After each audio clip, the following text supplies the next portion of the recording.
Well, moving on to a follow-up this morning, just days before he was set to retire, Greenville's police chief will stay on the job just a little bit longer.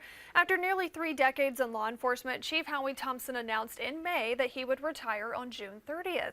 However, the city says the newly appointed city manager asked Thompson to postpone his retirement as she transitions into her new role.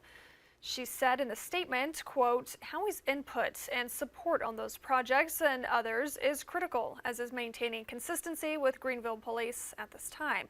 I'm thankful for his willingness to continue to serve the city and the community." And that was from Shannon Laverin right there. And we do have more information for you up on our website, which is foxcarolina.com.